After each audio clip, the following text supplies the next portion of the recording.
Good evening. I'm Joshua Johnson. It is Thursday, July 7th, and here's what we're talking about tonight.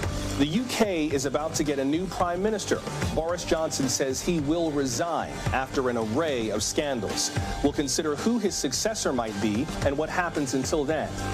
Russia is preparing to sentence WNBA star Brittany Griner. Today, she pled guilty to drug possession. The State Department says she's being wrongfully detained. So why plead guilty? And how might the U.S. get her out of there? Illinois has some of the nation's strictest gun laws. That did not keep the accused Highland Park mass shooter from buying weapons after 2 prior brushes with police. We'll break down how Illinois' red flag laws work and how they might work better. Also, imagine serving life in prison for a non-violent marijuana charge. One man got his sentence commuted, and now he's pushing for other lifers to be released. We'll show you in tonight's feature report. And it's a new TikTok trend, watching the latest Minions movie in suits. But some theaters canceled showings after patrons acted despicably. We'll explain the rise of the gentle Minions.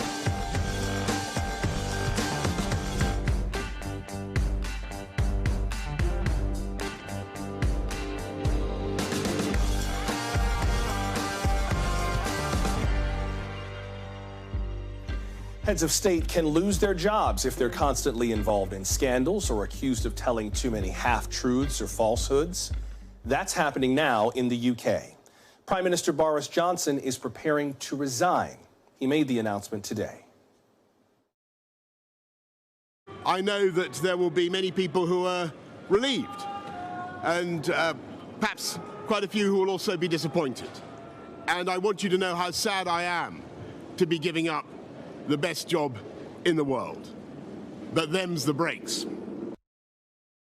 The Prime Minister says he will remain in his post until a new leader is in place. In today's speech, he said the timetable to name a successor will be laid out next week. This comes after a number of scandals, some related to COVID restrictions, others related to misleading statements. But everything climaxed yesterday when dozens of cabinet members resigned. The last straw was his appointment of a party member who had been accused of sexual harassment. Mr. Johnson changed his story about how much of that he knew beforehand. Whoever the new PM will be, the U.S. is hoping for a successor it can continue to work with. Today, a statement from the Biden administration did not mention Boris Johnson by name, but it did say that the government hopes the special relationship between America and Britain remains strong and enduring. Let's break all of this down with Daniel Hamilton. He's a non-resident senior fellow at the Brookings Institution's Center on the United States and Europe, and Kieran Stacey, Washington correspondent for the Financial Times. Welcome to you both. And Mr. Hamilton, let me start with you and what this process might look like. As we said, the PM mentioned that the details of how this is going to be figured out will be laid out next week. But what are we expecting, at least for now, in terms of what it will take to replace Boris Johnson? Right. Well, he said he'd like to stay as long as he can. It's good to remember this is an inter-party revolt. His own government is dumping him, basically. His own cabinet resigned. And so in the British parliamentary system, is not a new election. It's an internal party process in the Conservative Party to name a new leader. There's a committee they have called the 1922 Committee, and it's meeting on Monday. And they sort of guard the rules of the party. And it's likely that on Monday they will say, we want to have candidates declare themselves, and we'll whittle it down to 2 candidates if possible by July 21st, which is when the parliament goes to summer break. And during the summer break, they would hope, it seems, to have a ballot among the members of the Conservative Party, about 150,000 people, who will choose between, hopefully, they hope, two candidates in order to have a new prime minister installed by September 5th, which is when Parliament returns from summer break. So that's an ambitious timetable. Boris Johnson had said something about October when there's a party conference, but I think the party's in no mood to keep him on, and they want to move as fast as they can. So, Daniel, I just want to clarify, this is not a national election, the likes of which we see when the people of the United Kingdom choose the party that's going to be in charge in a larger sense. This is a smaller kind of internal party election, but are everyday British voters who vote with the Conservative Party going to be able to take part in this, or is it an even more exclusive group than that? No, members of the Conservative Party should have a ballot and a say on this once they get it down to a couple candidates. They hope to do that by, as I said, July 21st, and then probably take a month for the balloting to happen. It's not, in the parliamentary system, it's the majority party is still there. I mean, the Conservatives have an 80-seat majority in the House of Commons. So Boris Johnson won, a decisive victory in the last election. And so it's not like in the United States where it's checks and balances. The prime minister comes out of the parliament. He's the prime minister, and the government comes out of the parliament and the majority party. So this is not going to be a no confidence vote in the government, right, which would trigger an election. And so it's not a new election. It's just a transfer of the top person in the Conservative Party. Kieran, there have been a number of resignations in Britain's parliament in the last few years, one every 3 years, basically. We had David Cameron, who resigned in 2016, said, if Brexit happens, I'll eat my hat. And they went with Brexit, and he reached for the salt and pepper, so he was out. And then Theresa May in 2019, who's charged with making this thing happen. That didn't occur, now she is out. Boris Johnson swept in on a wave of pro-Brexit energy, increased the Conservative Party's majority in the House of Commons, but now has run into all of these scandals, and now he is out. Kieran, what does this tell us about the state of the Conservative Party in the UK right now? Well, the Conservative Party has always been good at getting rid of failing leaders, much more so than the Labour Party. They are famous for really getting behind and rallying behind any popular leader, and as soon as that leader becomes unpopular, they axe them very quickly.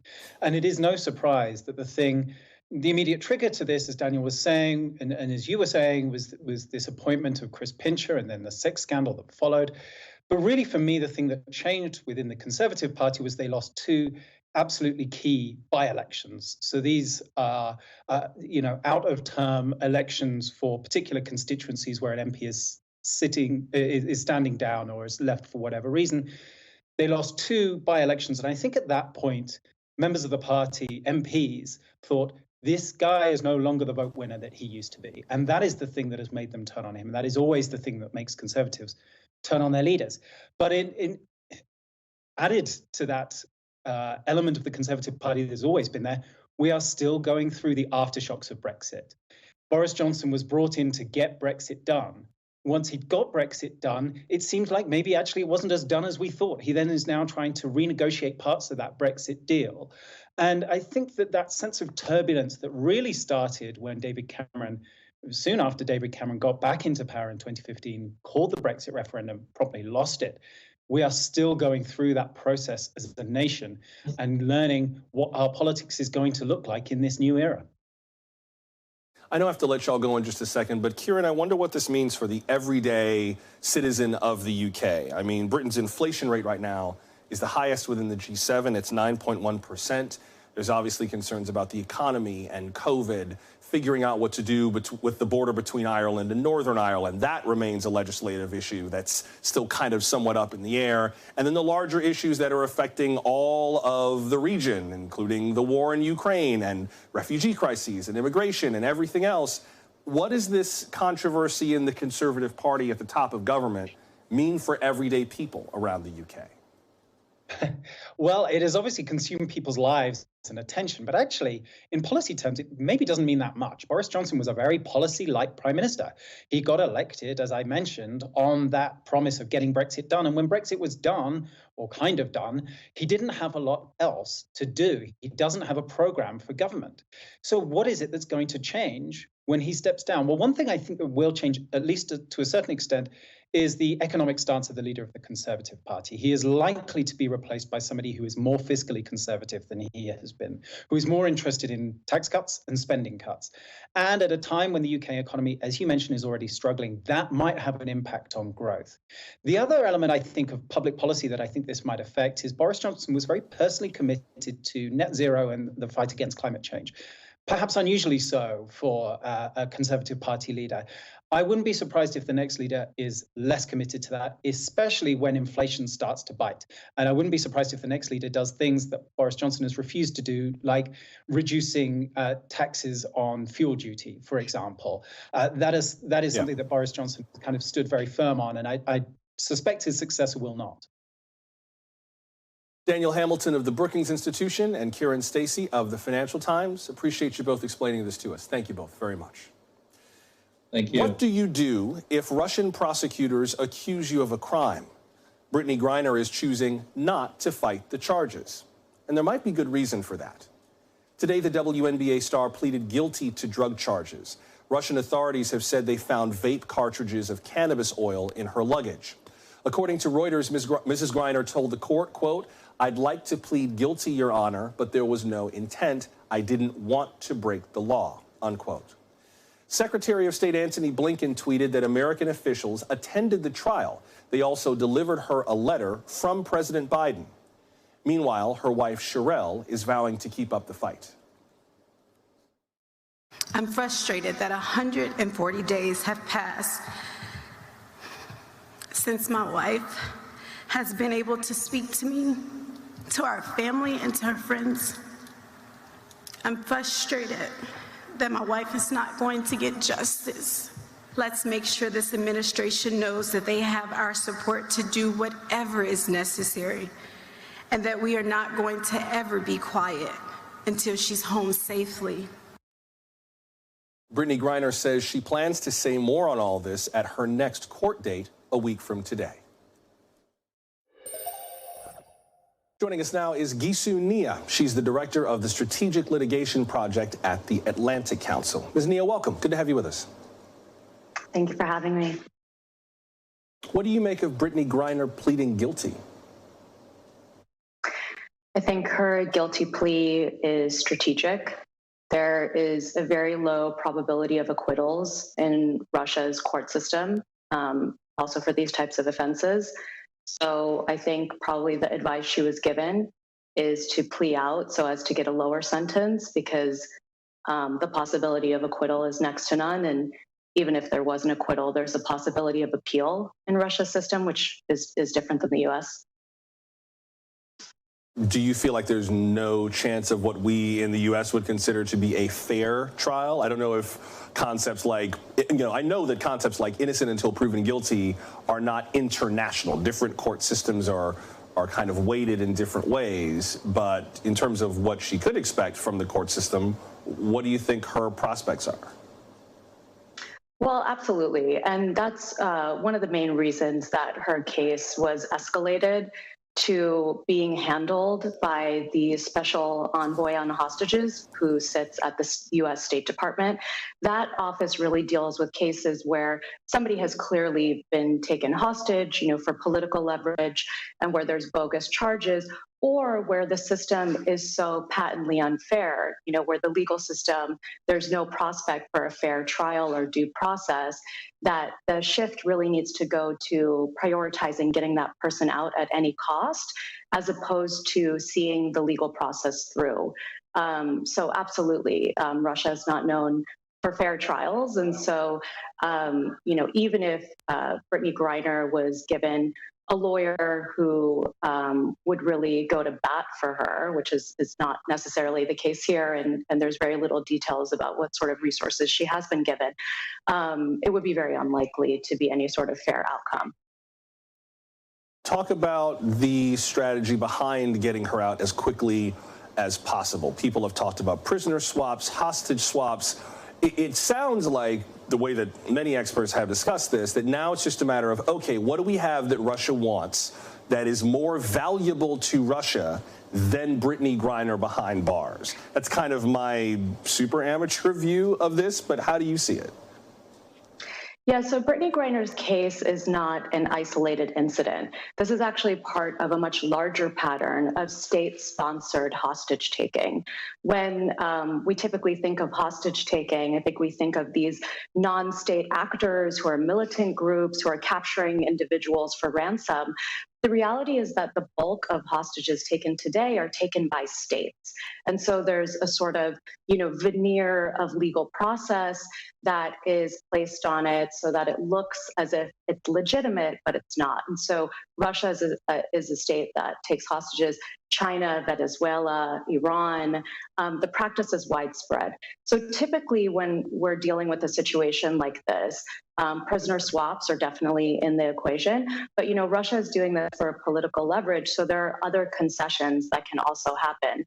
I should note that I've heard that Victor Bout, who is a notorious international arms dealer serving a sentence in the US, is a possible prospect for a swap. And what I'm concerned about, while that certainly may be a very pragmatic move, and I think I've seen, different commentators saying that would be a good deal considering that he'll be out in 5 years.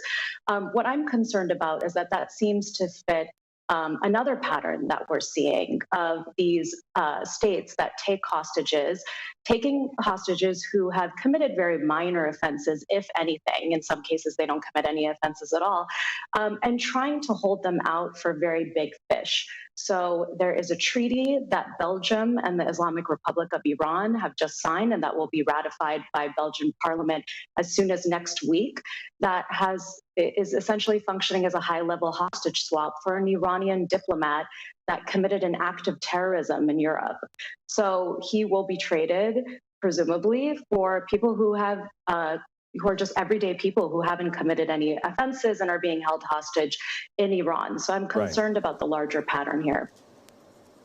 Before I have to let you go, the family of Paul Whelan, who's been imprisoned in Russia for more than 3 years on espionage charges he denies, has been increasingly upset with the way that this has all gone down. Paul Whelan's sister Elizabeth and brother David have both complained that the Biden administration has been more vocally in contact with Sherelle Griner, Brittany Griner's wife, and less with them. Today, during the White House briefing, Karine Jean-Pierre mentioned that White House staff joined a call with Elizabeth Whelan, that Secretary of State Antony Blinken, the National Security Advisor Jake Sullivan have also called to offer support. Before I have to let you go, talk about just the personal human piece of this for the families who are caught in the middle of all this, and the difference it makes, at least just for their peace of mind, knowing that not just the White House is paying attention, but the president has actually reached out. He may not be the one to actually broker the deal, but I guess I can empathize with the Whelan family for wanting to hear from him.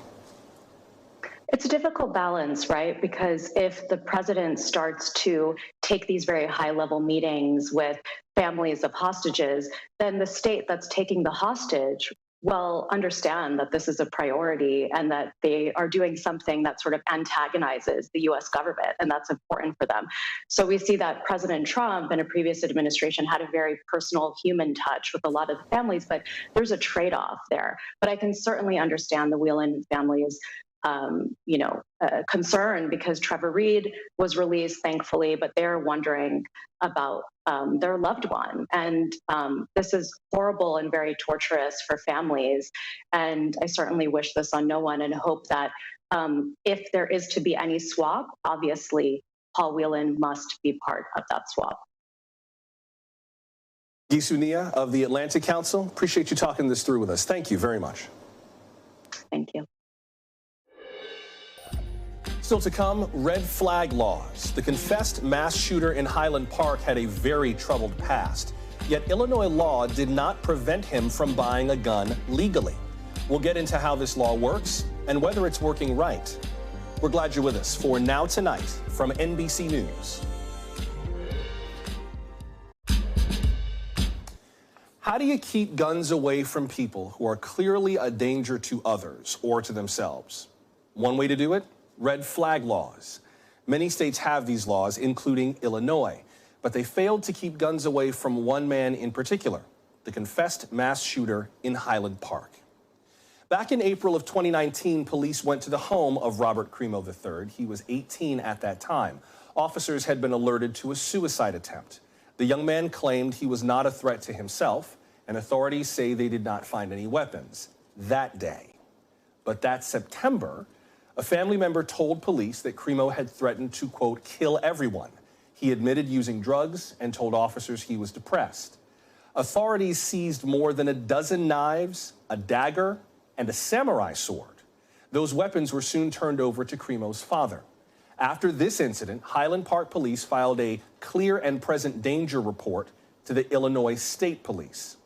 A few months later, Cremo applied for a permit to own a gun. And despite all of this, the police calls, the drug use, the array of bladed weapons, and the police report, this young man was granted a firearm owner's ID card 1 month later. Is this how red flag laws are supposed to work? How do we balance public safety with the Second Amendment? NBC News legal analyst Danny Savalos joins us now. And Danny, let's start with Illinois' red flag law. How does the law work? So it requires a petition. If a law enforcement officer or a member of someone's family or anyone else listed in the statute thinks that somebody poses a threat, they have to file a petition. That petition will get the case before a judge who will ultimately decide, using a clear and convincing standard that's above a preponderance of the evidence and somewhere below beyond a reasonable doubt, whether or not to issue a restraining order. But the key is it requires the filing of a petition and a hearing before a judge and the production of evidence. So what would all this lead to? Does this mean that you are banned forever from owning a gun? Does this mean you can't get certain documents? Like, if you are red flagged, what does that do?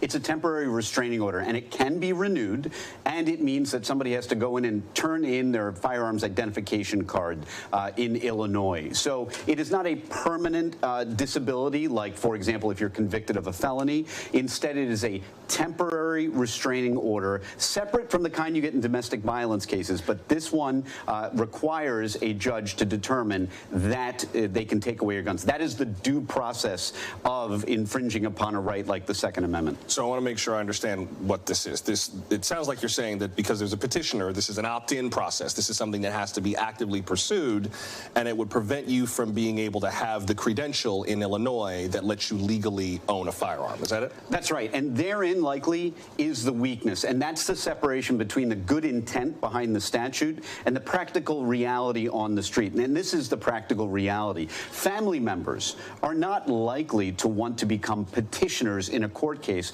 where they're going to have to go before a judge in a courthouse where people don't like to go and present evidence, not just any evidence, but evidence that proves by clear and convincing evidence that somebody is not fit to own a firearm, especially if that's your brother, your sister, your father, your uncle, somebody like that. As we all know, family situations and relationships are fragile things, and that is probably why statistically family members are in the minority compared to law enforcement officers in Illinois who actually file these petitions. Well, and the role of family is something that Illinois State Police Director Brendan Kelly brought up in terms of how the red flag law works. Here's part of what he said.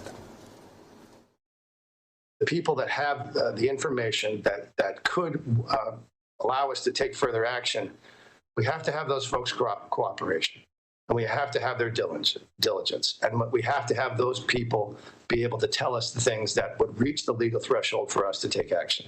So friends, family, others that see things, that know things, that are a concern, need to take the appropriate steps, because we are frankly dependent upon that to be able to act.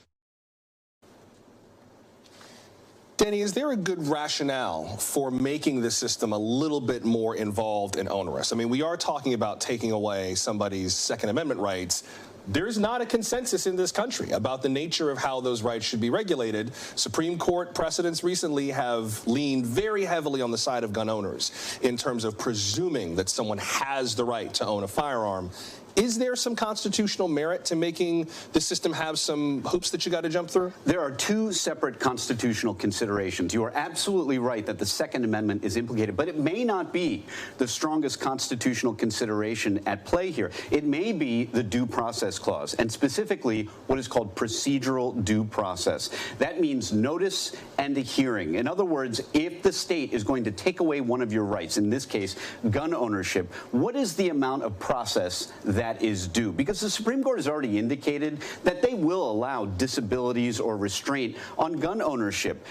We've seen that before. Felons can't own guns. We talked about that. But here the key is, what is the procedural due process? Does this person have a chance to have a hearing? By the way, the statute allows for an ex parte, one-sided hearing and an immediate restraining order. And the Supreme Court said that's okay. It's okay to say, hey, let's just take your gun for now. This could be an emergency. We'll sort it out later. You'll get your hearing later. Before I have to let you go, the bipartisan gun law that Congress just passed and the president just signed into law, what impact might that have on cases like this? I know there's funding in that to kind of encourage states that want to have red flag laws. I wonder if they're different from state to state, if they work the same, if they have some of these similar considerations, like what might this new law mean? Well, increased funding is always a plus for states who are a patchwork of different kinds of legislation. I mean, you really see a lot of differences in even red flag laws. The burden of proof required, clear and convincing in some cases, beyond a reasonable doubt in other cases.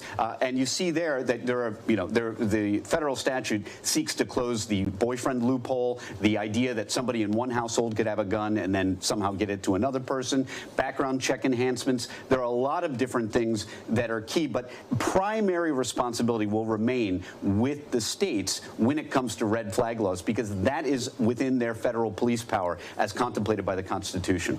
NBC News legal analyst Danny Savalos. Danny, thanks very much. We will get to some of today's other top stories in a moment, including Derek Chauvin's federal sentence for depriving George Floyd of his civil rights, China's response to espionage accusations from the U.S. and the U.K., and America's highest civilian honor, today's ceremony for the Presidential Medal of Freedom.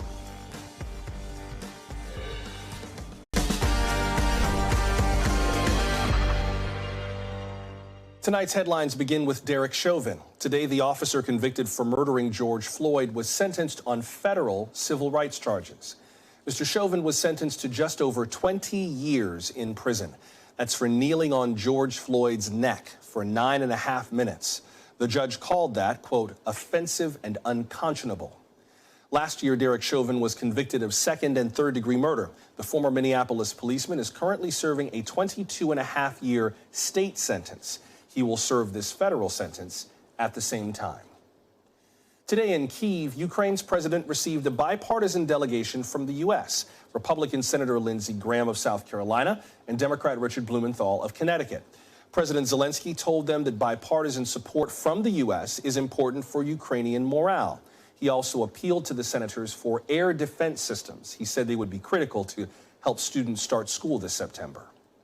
Russia did not stop its attacks for the delegation's sake. Today, Vladimir Putin told his parliamentary leaders this operation has barely begun. President Putin added that if the West wants to defeat Russia on the battlefield, quote, let them try. NBC's Ali Arouzi has more from Kyiv. Hey, Ali. Hey, Joshua. Well, Boris Johnson's downfall was met with delight and ridicule in Moscow, but here in Ukraine, there was a palpable sense of sorrow. President Zelensky made no secret of his fondness for Boris Johnson, and that's because he had been supporting the Ukrainians since the beginning of the war. He was the first G7 leader to visit Ukraine, and making a second visit shortly afterwards. President Zelensky posted on his personal Telegram channel that all Ukrainians were deeply saddened at his resignation, and he thanked him for his uncompromising support of this country since the beginning of this war. And that support was financial and military aid, and it's the military aid that the Ukrainians really needed more than anything, and they keep asking for that military aid. But the Ukrainians said that they don't think that military aid was going to stop flowing now that Boris Johnson has gone, because there is a lot of support amongst UK politicians for Ukraine in this battle, and they really do need it. The fight on the Eastern Front continues to rage. The Russians are gaining momentum. They've taken the Luhansk district. Now they're looking into the Donetsk region. They say that there's been an operational pause by the Russians in this battle, but that's only so they can regroup, restock, and replenish before they start their offensive one more time. But that means that their shelling continues. They continue to target civilian posts. Today, the city of Kramatorsk was hit by missile and artillery attacks. 1 person was killed. 6 others were injured. 6 buildings were damaged. A hotel was damaged. So the momentum keeps flowing by the Russians. Today, we had the opportunity to speak to a Ukrainian soldier that's been fighting on the front lines since the beginning of this war. He was fighting in the Luhansk region, and now he's fighting in the Donetsk region. He painted a very difficult picture of what's going on the battlefield currently. Let's take a listen to what he had to say. We don't receive enough weapons. We cannot, at this moment, with those amount of weapons we have, I cannot say it's impossible, but it's too hard to stop them right now. We need more artillery. We need more drones. We need counter battery systems like radars to beat their artillery. If we don't have more of such equipment, we cannot stop them and then conduct our own push. And Joshua, this young man really embodied the Ukrainian spirit. He told me that no matter what happens, he's going to keep on fighting for every inch of Ukrainian life and land. And if that means losing his own life, so be it. Thank you, Ali. That's NBC's Ali Arouzi reporting from Kyiv. China is punching back at the U.S. and the UK for accusing it of widespread spying. Yesterday, the leaders of the FBI and the British intelligence agency MI5 held their first joint appearance. They warned that China could be inching closer to invading Taiwan, that its digital espionage threatens Western companies, and that China is trying to influence policymakers in the U.S. The deputy director of China's Ministry of Foreign Affairs gave his reactions to the BBC. The official called these various allegations, in his words, pure shadow chasing. He derided the warning as, quote, a typical example of a thief crying, "Stop, thief," unquote. This all comes at a high-stakes time. Secretary of State Antony Blinken is heading to Indonesia to meet with his Chinese counterpart. They plan to focus their conversation mostly on the war in Ukraine. Here in the U.S., President Biden honored 17 people with America's highest civilian honor, the Presidential Medal of Freedom. The honorees include civil rights leaders, politicians, actors, and athletes. Today, she adds to her medal count of 32. I know you're going to find room. But Dr. King, Rosa Parks, and Claudette Colvin, and John Lewis, and other giants of our history needed a lawyer for their fight for freedom. You know who they call? They call a guy named Fred Gray. On Monday, we'll celebrate the most significant gun safety law in 30 years because of them and because of the families like theirs all across America. Gabby is one of the most courageous people I have ever known. This is America. NBC White House correspondent Carol Lee joins us now. Carol, let's back up just a little bit and explain a little more about this medal. What's the meaning behind it, and what's the significance of giving out this honor? Well, it's really significant, Joshua. It's the highest civilian honor that anyone can receive, and it has a long tradition. It was started by President John F. Kennedy, and it's given to people who are seen by the president, the sitting president, as some individuals who have made a very significant contribution to the country, who represent the president's values, who have, in terms of who President Biden gave the medal to today, that they were individuals who had a very different, diverse group of backgrounds. They were people who emphasized things like bipartisanship, doing work with kids, doing work on civil rights and other issues. So in that sense, there was a collection of people who were famous for some of the things that they did in terms of athletes or actors or things like that, but were being honored really for what they do away from the camera and off of the field in terms of helping their communities and the country be better placed. And that's the way that the president sees this, and that's the reason why he chose a number of these people. Two of these medals were awarded posthumously, one to Apple's co-founder Steve Jobs and one to the late Arizona Republican Senator John McCain. And Carol, kind of to the point that you were making, I feel like particularly Senator McCain represents something of the Washington that President Biden comes from, right? He comes from a certain era in which bipartisanship worked a different way, in which people worked across party lines a different way. It's one of the things I think that Joe Biden sort of campaigned on to become president, that he was able to represent that sort of, you know, as the late senator would say, that sort of regular order that allows things to get done in D.C. That's absolutely right, and that's the president spoke to that a little bit, and he and John McCain had a very long relationship. They both served in the Senate together for a number of years. They worked together. Obviously, they campaigned against each other in 2008 when John McCain ran for president against then candidate Barack Obama, and Joe Biden was his running mate. But they transcended that to work together on various issues. They were both very involved in foreign policy, and part of what the president talked about today, not just with the late Senator McCain, but also with Alan Simpson, who's someone who served in Congress, is this tradition of bipartisanship that's lost now to a certain extent. Now, the president did just sign a bipartisan gun law and a bipartisan infrastructure law, and he's promised to do more of that, but it's the tone and the tenor of those conversations and the dialogue, the political dialogue, that the president has been critical of and says needs to change. And one of the things when he was talking about Alan Simpson that he mentioned was that the spirit of what Alan Simpson brought to Congress really is missing now, and the same with the late Senator McCain. Yeah, I know that's very much a theme of his, considering some of the big items that he's trying to kind of get moving before the midterms, for sure. Briefly, before I got to let you go, how did the ceremony itself go? As I understand it, Denzel Washington wasn't there because of COVID concerns, but everyone else attended, right? That's right. So Denzel Washington, everybody tests before having to be with the president. There was an issue with his test result, and so he wasn't able to be there. The president said he would give him this honor at another time. But it was not just a bipartisan group on the stage and a diverse group of people, but also in the audience. Liz Cheney, the congressman from Wyoming, who's obviously been front and center with the January 6th committee hearings, was in attendance, and others. And so it's this moment where presidents get to pause and celebrate something, particularly at a time when this president is dealing with any number of crises on any given day. All right. Thank you, Carol. That's NBC White House correspondent Carol Lee.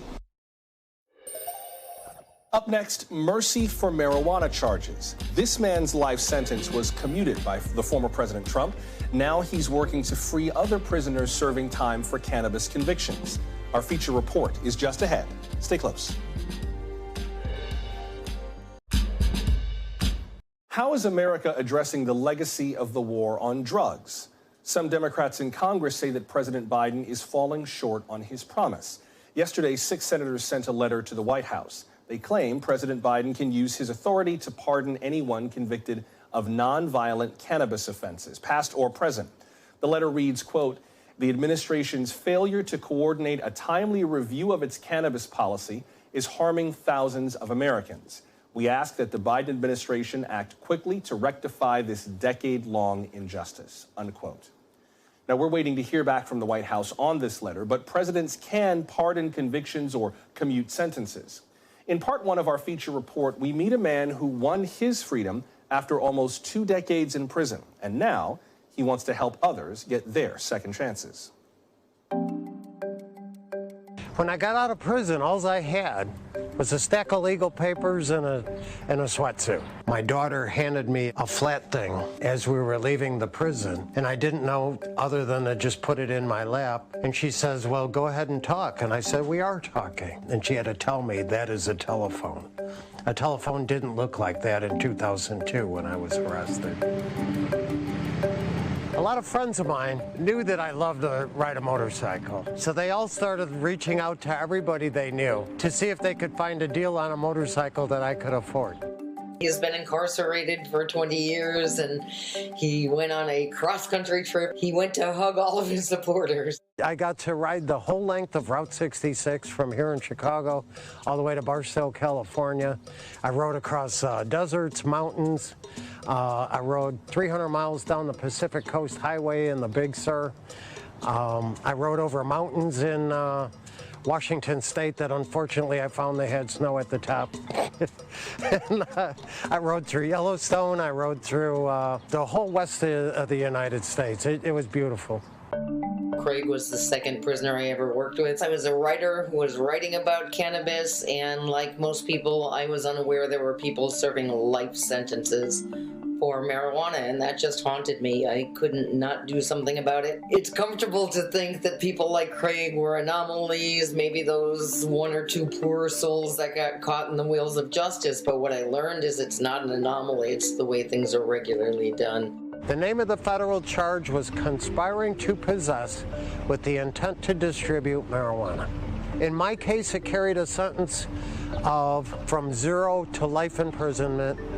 And since the discretion is up to the judge, although I had no prior convictions and nobody was hurt, I was nevertheless sentenced to life imprisonment. The statute that I'm charged under and the sentence that I have is exactly the same as that of El Chapo Guzman, the head of the Sinaloa cartel. Craig's was really one of the most egregious stories for a few reasons. He didn't use marijuana. He was never caught with marijuana. He was a third-party vendor. All I see is memories here of all the work I did here and all the years that my business has operated out of here. Well, the name of my original business was Cabin Back Pickup Truck Camper Tops. And we built camper tops for the back of pickups. But unfortunately, I did some work directly for a company that leased trailers. And this company would take the trailers down to Mexico, hollow out the lot walls, fill the walls with marijuana, drive those trucks through the Border Patrol. I didn't know what they were doing. They drove the trucks all the way up here 1,000 or so miles away for me to rebuild them back to their original shape. They saw my participation in their offense by rebuilding the trailers when they were done with them. They saw that as me agreeing to their trafficking of marijuana. I was imprisoned from March 23rd, 2002. So just shy of 19 years. The way a federal life sentence works, there is no possibility of parole. There is no early release. But many of the violent prisoners, bank robbers and that sort, were serving 3 and 4 and 5 year sentences. A person that murdered people, he came in a year after me and he went home 3 years ago. Marijuana fans are celebrating in Denver, with voters in Colorado and Washington State the first ever to make it legal for adults to possess and sell small amounts of pot for recreational use. And I started this over 10 years ago. They would watch stories on the news about cannabis legalization. I would send photos because we would have a booth at events like the High Times Cannabis Cup. And they were all very hopeful because they were sure help was on the way. It has to be. You know, and now a decade later, they're more feeling like they've been totally forgotten. Under President Obama, he did a special initiative called the Clemency Project. And I went fully through that program. His last year in office, I was denied clemency. I'd actually tried under President Bush in 2008, I believe. That one was denied rather quickly. I was released from prison on January 20th, 2021, President Trump's last half day in office. And it was to the last minute. I mean, Craig had already gone to bed. He didn't think it was going to happen. At 5 minutes after midnight, I talked on the phone with Ivanka Trump, and she told me that her father had commuted my sentence to time served. As a felon, depending on where you live, you may or may not have the right to vote. You don't have the right to have a firearm, things like that. If you have a pardon, it's like it never happened and all those rights are restored. It's extremely rare. Right now, there's 17,400 petitions sitting at the Office of Pardon Attorney filed by there's about 130,000 federal prisoners right now. All those petitions are sitting there, and I think it's a safe bet that way less than 1% of them will ever be granted. Clemency and a commutation of sentence are the same thing. So what that means is they've wiped out your sentence or reduced your sentence in some cases. Clemency is a power only held by the president.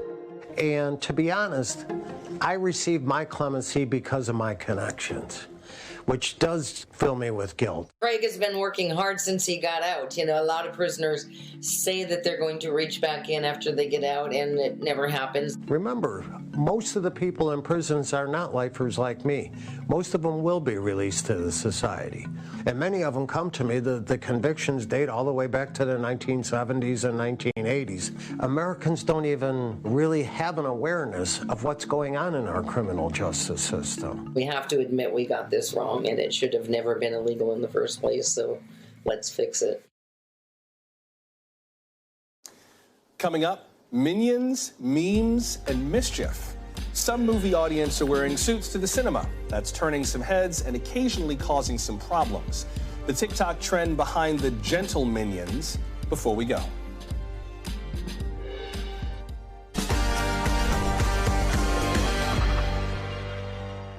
It's the kind of free publicity movie studios dream about. A viral TikTok trend inspired by Minions: The Rise of Gru.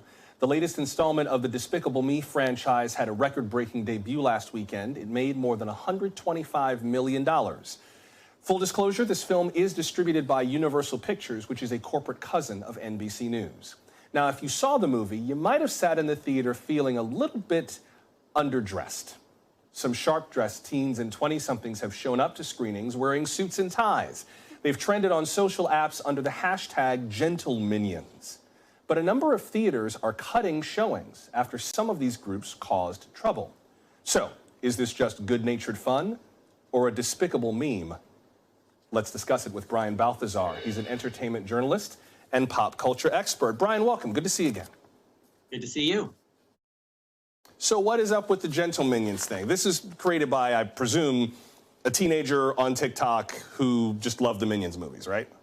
Right. Well, what's so interesting about this is anything that's viral is kind of enshrouded in mystery. Like, how did this happen? Well, in this case, a young 18-year-old kid by the name of Bill Hurst in Australia saw the movie 4 days before it premiered in the U.S. So it premiered there earlier. And he and his friends were fresh from their end-of-year formal, all dressed up in suits, and they decide to go to the Minions movie. He posted on TikTok. He uses a song from the Minions soundtrack and hashtags it Gentle Minions. And it goes completely viral. You know, the thing about the TikTok algorithm is it reaches out to people who liked his post, shared his post, and saved his post. And now 37 million people have seen this post. So what it does is then feeds it out to other people of that same age group. They see it, then they do it, and then here we have a viral sensation. Next thing you know, we have a record-breaking box office worldwide.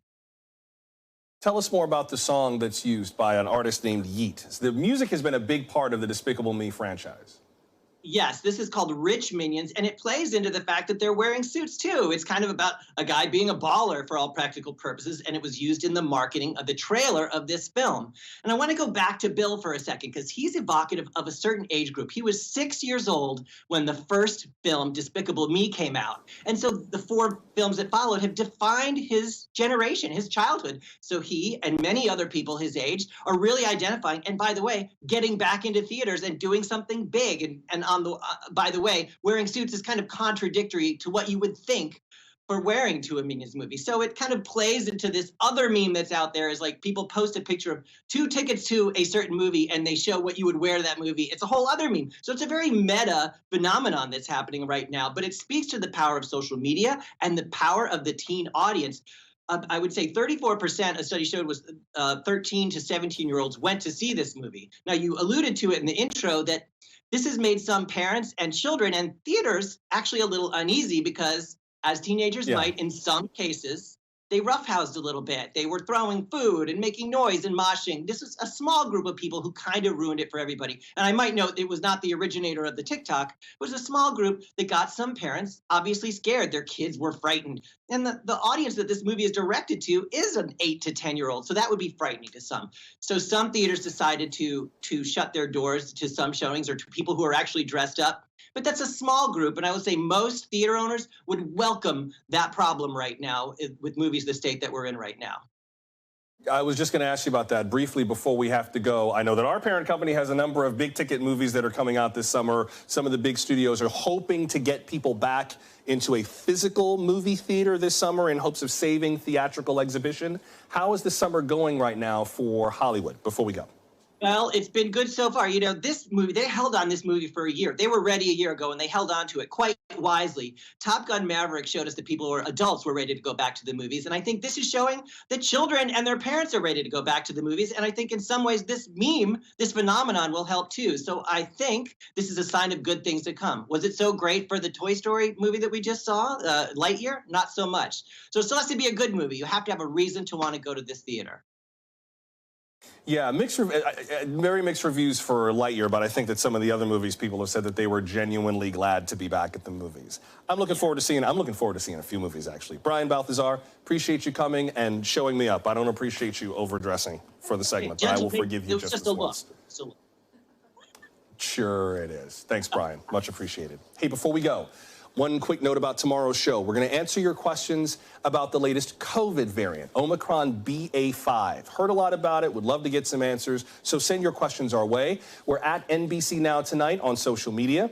You can leave us a brief but brilliant voicemail, 888-575-2NBC, or email us nowtonight@nbcnews.com. Until we meet again, I'm Joshua Johnson. Thank you for making time for us, and we'll see you tomorrow. Good night.